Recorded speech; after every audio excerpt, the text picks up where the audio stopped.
딸이 둘이 있거든요. 그러니까 초등학교 2학년이랑 6살 있는데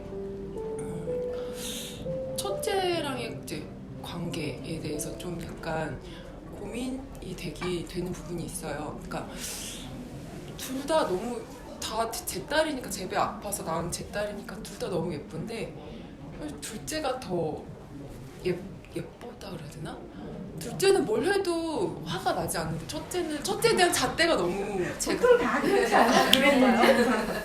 그래서 그거를 내가 둘째라서 둘째의 마음을 이해해서라고 뭐 그렇게 약간 합리화시키기도 하고 그랬는데 그러니까 첫째가 보면 약간 얄미운 행동을 해요. 예를 들어서 똑같이 물건을 사주거나 둘 다 똑같이 줘도 자기 거는 사두고 동생한테 야 이거 우리 같이 하자 이거 이렇게 해서 이렇게 하니까 엄마로서 이렇게 자꾸 얘네를 이렇게 객관적으로 봤을 때 얘가 너무 당하는 것 같은 거예요. 그래서 자꾸 첫째를 혼내게 되고 너 왜 네 거 똑같이 사줬는데 왜 그렇게 해? 얘는 또 이제 약간 주눅이 들고 뭐 이런 식으로 계속 반복되면서 내가 왜 첫째한테만 이렇게 좀 하게 되지? 뭐 이런 생각이 좀 죄책감 같은 게 많이 들었거든요. 그리고 또 생각해보면 그러니까 뭔가 회사에서 힘들거나 그러니까 뭐 이렇게 남편이랑 뭐 이렇게 사이가 안 좋거나 이러면 그게 다 첫째한테 가는 것 같다는 생각이 들더라고요. 그러니까 저도 사실 애가 아까 얘기하신 것 중에 뭐 양치질하다 야단친다 저도 애를 빨리 씻기고 재워야 되는데 얘들이 그러니까 일단 첫째가 옛날부터 아기 때부터 잠이 없어서 그게 되게 힘들었었거든요.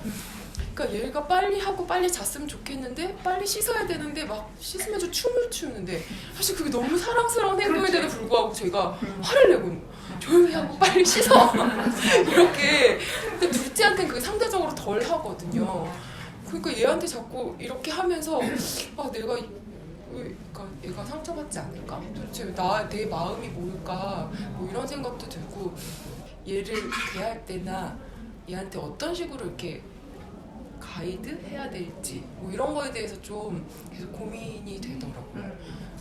그러니까 잘 때도 그러니까 다 같이 자는데 그러니까 아이들이 저를 두고 이제 서로 엄마가 나도 엄마 옆에서 자고 싶어 뭐 이렇게 해가지고 양쪽에서 자는데 만약에 뭐 아빠도 같이 잔다 그러면 큰애는 엄마도 옆에 있어야 되고 아빠도 옆에 있어야 되고 다 자기를 보고 자라고 해요.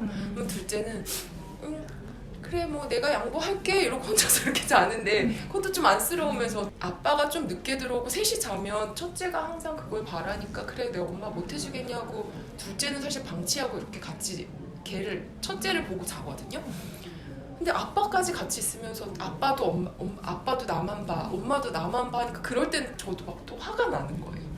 그래서 너 왜 이런 상황이 꼭 항상 이렇게 해? 뭐 이런 식으로 계속 그게 반복되니까 어떻게 하는 게 좋을지 좀 이런 게 고민이 되긴 하더라고요. 첫째는 왜 자기를 계속 보라고 할까?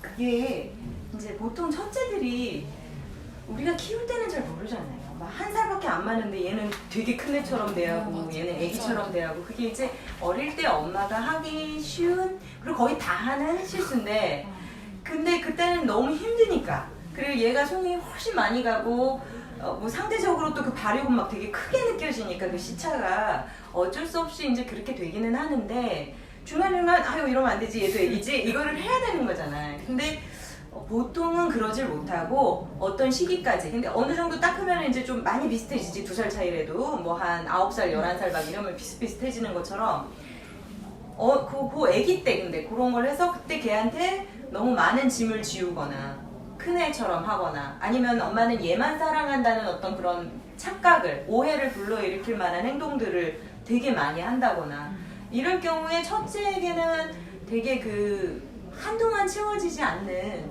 부모의 사랑을 갈구하는 그런 게 있을 수 있어요. 근데 아마 그런 거이지 않을까 추측컨대 왜냐면 아까 뭔가 다른 데서 힘들어도 첫째한테 푸는 경향이 있다고 했으니 둘째를 키우면서 힘든 것도 아마 첫째한테 갔을 거고 그게 굉장히 일반적인 엄마들이 흔히 하는 실수이기도 하기 때문에 그러면 애가 당분간 그렇게 자기만 보라고 하면 왜라고 하지 말고 그냥 봐줘요. 뒤에서 둘째도 막 근데 둘째가 그럼 내가 양보할게 한다며 그럴 때도 있고 뭐 왜 나는 언니만 보고 딴 맘 이렇게 그래. 할 때도 있고. 그런 날은 그럼 나눠서 하자 해. 아빠랑 엄마랑. 아무 일도 아니야 지금. 왜냐면 이제 커가지고 얘네가 들고 올 이슈들을 생각하면 그러면 그냥 그렇게 해. 거기다가 감정을 섞지 마요. 우리가 그 어떤 사람과의 관계에서 어려움을 겪는 건 매번 그 일 자체의 무게만으로 보지 못하고 거기에 그 사람과의 관계성에서 얽힌 습으로 볼 때 그게 어려울 때가 많아요. 그 일 자체가 어렵다기보다. 그러면 지금 이제 이거는 어려운 일 하나도 아니야. 꼬맹이 둘이 나보고 자 그런 거야. 엄마도 있고 아빠도 있어. 그래 그럼 오늘 엄마는 누가 아빠는 누가 끝. 그래도 뭐 나도 봐 아니 아빠도 날 봐 엄마도 날 봐 그러면 안 돼 끝. 자 이제부터 자자 끝. 끝인 거야. 그냥 더 이상 입 하지 말고. 그리고 엄마가 이제 중간에 큰애한테 이제 좀 감정적으로 뭔가 힘든 게 있거나 그럼 이미 나쁜 습이 굳어진 거거든요. 동생 키우면서. 그러면 그 부분은 굉장히 의식하고 끊어야 돼요. 내가 그때마다 화들짝 내가 또 그랬구나. 그리고 나서 반드시 사과하고 엄마가 이런 일이 있어서 이랬는데 너 때문에 그런 게 아니야. 아까 엄마가 이랬는데 이렇게 해서 너한테 화를 냈는데 너 때문에 그런 게 아니야. 미안해. 엄마가 그러면 안 되는 거였는데 그랬어. 앞으로는 그러지 않도록 조심할게. 라고 마무리 지어주세요. 그럼 됐어. 다음에 근데 또 이게 습이기 때문에 또 그랬어. 또 똑같이 사과하세요. 그럼 애가 엄마는 맨날 사과하고 엄마 바본가 봐. 미안해. 엄마가 노력도 해볼게. 계속. 그러면 어느 순간 덜해질 거예요. 엄마 자체가. 그리고 이제 애도 엄마 그럴 때 엄마가 또 저렇구나 사과하겠지 이렇게 하고 대수롭게 상처로 받아들이지 않고 그렇게 넘길 수 있는 힘이 생길 거죠. 그럼 그거는 첫째, 둘째 키울 때 어린애한테 큰애처럼 대했던 엄마들이 모두 나중에라도 애들은 어릴 때 금방 고칠 그런 거는 엄마가 한 몇 년을 잘못했어도 그 다음 한 몇 개월만 집중해서 노력하면 그게 아이들이 좋은 점이지. 금방 세살이 돋고 금방 엄마를 다시 사랑하게 되고 그러니까 그렇게 지속적으로 딱 지금 해야겠다. 아이고 이 정도야. 절대 그러지 말고 작은 이슈라도 네 지금 사과해야겠다 해서 그걸 바꿔보세요.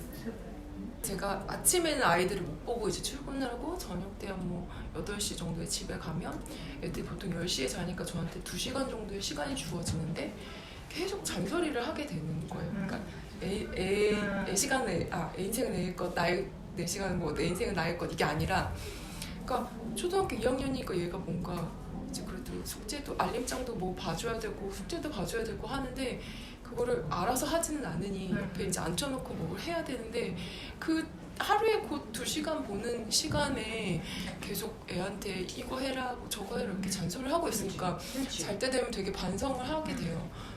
그러니까 그것도 잘 모르겠어요. 애한테 생활 습관 이런 걸 좀 잡아줘야 되면서 잔소리를 계속 하는 게 좋은 건지. 워킹맘의 모든 그 직장맘들의 그게 비애이자 굉장히 잘 관리해야 되는 시간이에요, 사실은. 근데 직장맘은 시간적으로 너무 애하고 살놀릴 시간이 없기 때문에 사실상 애들은 밖에서 여러 일을 겪고 올 수 있거든요. 우리들이란 영화 보면 10살만 돼도 얼마나 복잡한 사회관계 속에 있어요. 딸 가지신 분들 우리들 옛날에 보라고 부르고 있었는데 가서 보세요.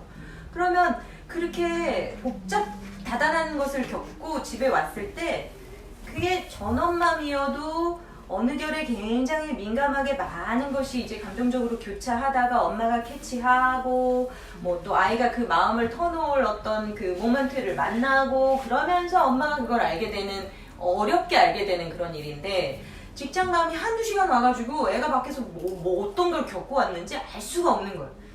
그런 모멘트가 굉장히 우연하게 그리고 노력 끝에 주어지는 거기 때문에 가질 수가 없어. 그런 모멘트를. 그리고 또 직장맘이 하는 가장 큰 실수 중에 하나는 이제 와서 할 일을 챙기는 거야. 근데 그럼 내가 안 챙기면 누가 하냐. 차라리 나는 학원에 보내라고 말해. 그리고 그런 걸 관리해주는 사람을 한 분 두든지 한 2시간 동안 와서 숙제만 봐주는 분을 두든지. 엄마가 돈 벌어서 직장맘은 어느 나이까지는 애들한테 다 써야 돼. 우리나라 구조에서 어쩔 수가 없어. 그러니까 어렸을 때는 이모님한테 쓰고 내가 커리어 유지하려면 뭐가 돼. 우리가 뭐 출산휴가를 제대로 해줘. 뭐 아니면 그 이후에 승진보장을 제대로 해줘. 그러니까 지금 이 과도기에 이제 직장맘들이 아주 힘든 요 한국 여성사에서 요 과도기에는 초기 몇 년은 그냥 내가 버는 거 다 애한테 쓴다 하는 마음으로 그 커리어를 유지하는 거기 때문에 그런 분 혹은 그런 학원 그런 공부방 뭐 한 2시간이고 딱 보내서 거기서 그거를 끝내고 오게끔 하는 것을 하고 그 다음에 집에 왔을 때 엄마는 그분하고 필요한 공부 얘기는 하면 되고 거기서 관리하시는 분하고 그다음에 어차피 지금 초등학교 저학년이니까 많진 않잖아요. 그리고 이제 왔을 때 엄마는 아이와 심정적인 교류를 해야 돼. 하루 종일 못한 이야기들을 들어줘야 되고 얘가 지금 어떤 사회생활을 하고 있는지 누구랑 친한지 학교 선생님은 얼마나 이상한 사람이어가지고 엉뚱한 말들을 했는지 이런 조잘 하는 것들을 들어주는 것이 직장맘들이 해야 할 일. 그리고 조금 더 어리면 이제 그거 쫓아가서라도 들어야 돼. 무슨 일 있었어? 막 이렇게 약간 바보처럼. 엄마는 너의 할 일을 지금 추궁하려고 네 옆에 온 게 아니야. 나는 정말 너가 오늘 무슨 하루를 보냈는지 너무 알고 싶어서 온 거야. 이렇게 해맑게. 그러면 애들이 이제 보통 얘기하거든. 근데 이제 뭔가 학교에서 너 무슨 일 없었어? 막 이제 이러면서 애들도 촉이 좋아가지고 절대 털어놓지 않지. 그래서 이제 그런 거. 그 다음에 조금 어린 애들은 직장맘이 할 일은 땀을 뻘뻘 내고 놀아주는 거. 한 30분이라도. 그냥 뭐 책 읽어주고 뭐 할 일을 하는 게 아니라 그 할 일을 뭐가 됐든 뭐 숨바꼭질의 형태가 됐든 책 읽어주기가 되면 정말 애가 깔깔깔깔 웃게 막 재밌게 읽어주든 땀이 홈빵 나도록 애하고 한 30분을 놀면 애에게는 엄마가 있는 사람이에요. 자기에게 굉장히 중요하게 있는 사람이. 아이는 놀이를 하는 사람이 어렸을 때는 자기에게 제일 좋은 사람이에요. 왜냐면 내가 그렇게 열심히 젖 먹이고 유아식하고 막 기저귀 갈았는데 어느 날 예쁜 이모가 와가지고 애하고 막 놀아주니까 나 이모가 제일 좋아 이러지. 남자애들 막 어떤 삼촌이 와가지고 막 이랬더니 난 삼촌이 제일 좋아 삼촌 따라갈 거야 막 이렇게 울고. 애들은 그냥 놀아주는 사람이 애에게 마음을 준다. 그러면 이제 유아 때는 시간이 없으니 20분이든 30분이든 땀 뻘뻘 나게 얘가 정말 좋아하는 거 해주고 놀면 되거든요. 뭐 간지럼 놀이도 되고 숨바꼭질도 되고 그런 식으로 이 애착 관계를 형성한다. 이게 직장맘의 과제예요. 그래서 나는 크면 그냥 차라리 외주주라고 말하고 싶어. 엄마가 와서 2시간 동안 그것만 체근하는 것보다는 그것의 사춘기 형태는 정확하게 내 블로그에 있는 사춘기 때문에 사춘기라고 쳐봐요. 거기 고민글에 딱 그거예요. 엄마가 와서 할 일만 챙기고 그 다음 학원 숙제 계속 챙기고 막 이렇게 했을 때 사춘기 아이가 어떻게 되는지 굉장히 오랫동안 회복을 위해서 관계 회복을 위해서 노력해야 돼요. 그래서 첫째는 그냥 그때그때 사과하시고 그리고 제발 감정 섞어서 판단하지 마시고 아우 쟤는 저렇게 욕심이 많아 이러면 이제 그게 나만 봐 이것도 그렇게 이제 거기서부터 복잡해지고 엄마 이제 말이 막 10마디가 나가고 이런 건데 그냥 오늘은 한 명씩 이렇게 그리고 제가 봐달라고 하는구나. 엄마 아빠 사랑을 원하는구나. 어렸을 때 얘보다 덜 받았지. 마음 깊은 곳에선 이해하고. 애기 3명이잖아요. 그래서 확실히 내려갈수록 예뻐요. 그럼 어쩔 수 없이 인간은 귀엽고 약한 거 좋아하니까 귀엽게 더 생겼어요. 삼중신이니까. 어릴수록 비율이 안 좋아서 귀여워요. 근데 어쨌든 첫째한테는 즉각 말씀하신 것처럼 사과하는 것도 당연히 되게 중요하고 또 의식적으로 해야 되는 게 의식적으로 좋아한다고 얘기해줘야 돼요. 그러니까 그게 막 막내한테는 이렇게 귀염귀염 이게 막 자연스럽게 나와요. 근데 첫째한테는 이제 더 이상 그런 말이 나오지 않거든요. 예쁘긴 한데 막 귀여워서 막 이렇게 눈 하트 안 되잖아요. 그래서 저는 매일 의식적으로 첫째한테 어쩜 이렇게 예쁘게 잘했냐, 어쩜 이렇게 너는 예쁘냐, 너는 어쩜 이렇게 막 해요. 의식적으로. 그거 좋다. 저희 남편이랑 약속해서 우리 의식적으로 은세한테는 그걸 해주자. 방법 중에 하나로 첫째한테 매일매일 그 포스트잇에다가 편지를 써서 그 필통에 넣어놔요. 그러니까 근데 그거를 이제 애가 읽고 이해하는 나이가 되니까 그걸 너무 좋아해요. 그래서 이제 이걸 특별히 자기한테만 해준다라는 걸 알잖아요. 그러니까 그거를 학교 가서 여러 번 읽고 이제 학교한테 되면 저한테 막 얘기를 해줘요. 엄마 근데 그 편지 그렇게 썼잖아. 이러면서 또 거기에 대해서 또 이야기가 트더라고요. 그래서 첫째한테는 하여튼 의식적으로 직장에서 의식적으로 얘를 귀엽다고 네, 그것도 꼭 해. 그래. 그렇게 하나의 약간 차별화된, 근데 걔는 글씨를 읽으니까 뭐 이렇게 딱 애가 밑에 애가 반항할 만한 나 언니만 좋아해 이럴 것도 아니네. 그러니까 그 성장 단계에 맞춤형의 어떤 애정 표현을 특별하게 해주는 것도 좋겠다. 딸이라고 했나? 네, 둘 다 딸. 얼마나 좋아. 좋아요. 쓰면은 좋아하니까. 뭐 아무것도 해줄 게 없어. 먹는 거? 해줄 게 많잖아. 맞아. 저는 15살 딸한테 가끔 이렇게 왜냐면 되게 막 기겁을 할 때가 있거든요. 근데도 좋아해요. 그래. 사람 마음 다 똑같죠. 사랑받으면 좋지 뭐.